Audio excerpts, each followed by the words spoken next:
Guys, for today's video, ang pag-uusapan po natin ay si Ownbank po. There had been an update effective February 10. So, I'm not sure kung ano yung exact date when this video have been released.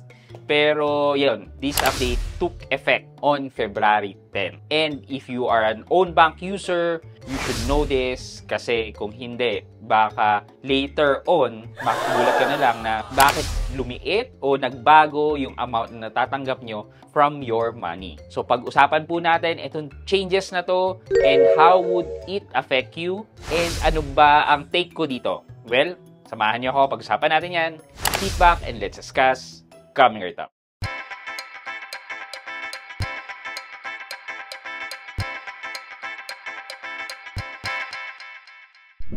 Hi guys, this is Pat and you're in Pat Quintos Review TV. So if you're new in my channel, I do reviews about personal finance na meron akong experience or meron na akong knowledge na ginawa ko na ng videos and playlists na makikita nyo dito sa taas. At kung bago kayo dito sa channel ko, you may want to consider subscribing to my channel. Okay guys, without further ado, ito na po yung latest update from Ownbank. So effective February 10, they lowered their interest rate for savings from 6% na naging 5%. Yes, bumaba po ng by 1% ang interest ni Ownbank. Nasabi ko naman po to previously na nung nagkakaroon po ako ng video about 6% ni Ownbank na mas maganda mag-open kayo ng Ownbank account nyo habang mataas ba ang interest kasi later on, ini-expect naman din natin yan na bumaba. And tingnan nyo rin naman si CBank, ganun din naman from 6% pababa ng pababa. So, ang may expect lang natin dito is ganun din naman yung trend. From 5%, may possibility pa rin niyang bumaba. So kahit pa paano, if you want, you can still enjoy the 5% habang medyo mataas pa at hindi pa ganun bumababa. Nakatulad ni CBank na 4%. So ito po yung marketing materials na nirelease ni Ownbank regarding these changes. Grow your savings this February with Ownbank. Ayan.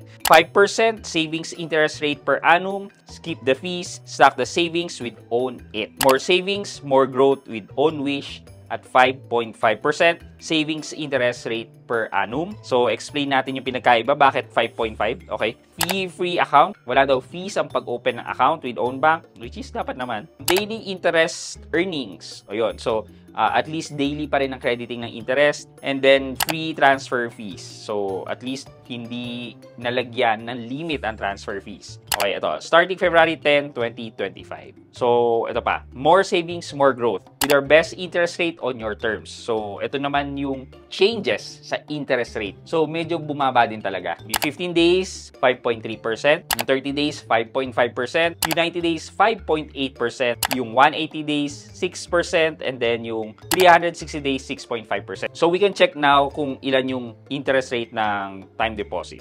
Okay, right now, ang 15 days ay 6.30% comparing it with 15 days. So, nabawasan ng 1%. Ang 30 days ay 6.5, naging 5.5.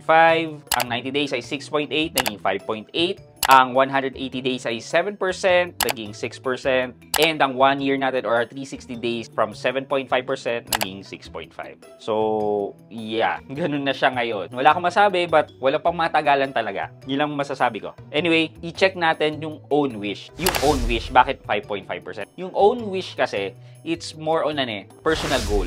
Di ba meron kay Maya na mga pwede ka mag-create ng personal goal na up to 1 million tapos medyo mas malaki yung interest rate na nakuha based sa regular savings or meron mga boosted na interest. So, si OwnWish ay ganun din naman. So, check natin si OwnWish. Ito yung OwnWish. Interest rate ay 6.55% per annum. And then, yun nga, effective February 10, 5.5% na lang siya. Actually, guys, pwede ka naman mag-OwnWish para makuha mo mas malaki pa rin yung interest, yung 5.5%.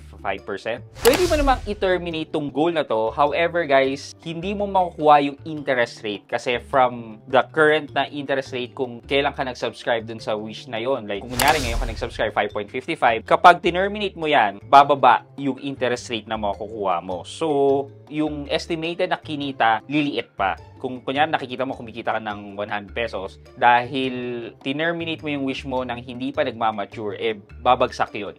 Just for example na lang, itong yearly insurance payment na wish ko na hindi ko ginagalaw talaga, 6.55% magiging 0.35%. Napakalayo.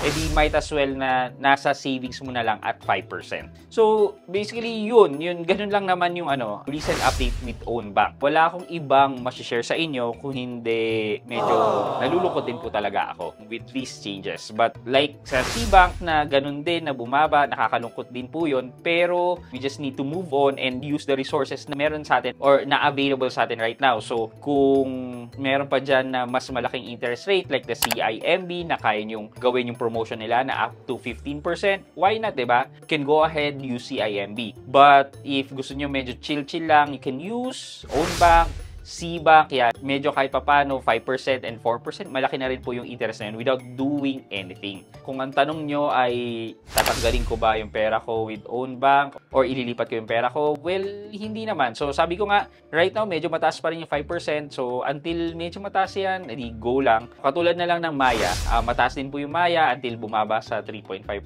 na base, doon ko siya tinanggal. Hanggang sa meron tayong makita na banks na mas magbibigay sa atin ng mas mataas na interest rate, value for our money, di ba? Why not? Yun lang muna po for today's video. Sana po nakapagbigay po ako ng update sa inyo about Own Bank. For our question of the day, sa tingin nyo po ba, ano po ba yung tamang base interest para sa mga digital banks natin, mga online and digital banks, di ba? Sa mga traditional banks natin, usually nasa less than 1% ang interest rate ng savings. So, medyo ganun na yun, matagal na. Pero, ano ba yung sa tingin nyo yung pinaka-base na lahat ng mga online banks ay darating sa point na yun at hindi na siya bababa pa? Ang nakikita ko kasi si Maya, parang medyo nagstay na siya at 3.5%. Pero sa tingin nyo, with Own Bank, C-Bank, meron pang Netbank na medyo mataas ang interest, ano sa tingin nyo yung base interest ng mga online and digital banks natin? Let me know sa comment section sa baba at may chance kayo manalo ng 1,000 pesos sa ating weekly GCash giveaway. Yun lamang po for today's video, but before we end this video, mag-shoutout muna tayo at shoutout kay at Marilyn Halando on 1707. Sabi niya, thanks for sharing, pa-shoutout po. At Marilyn Halando 1707, shoutout po sa inyo. Maraming salamat sa panonood at pagsuporta ng aking mga videos. Thank you so much. I hope you can like this video, leave a thumbs up, and if not, wala nang problema dyan, but continue to support me by subscribing to my channel by clicking the subscribe button and also the bell button sa tabi ng subscribe para makareceive kayo ng latest notification sa lahat ng upload ko. Again guys, this is Pat Quinto, and you're in Pat Quinto's Review TV. Bye-bye!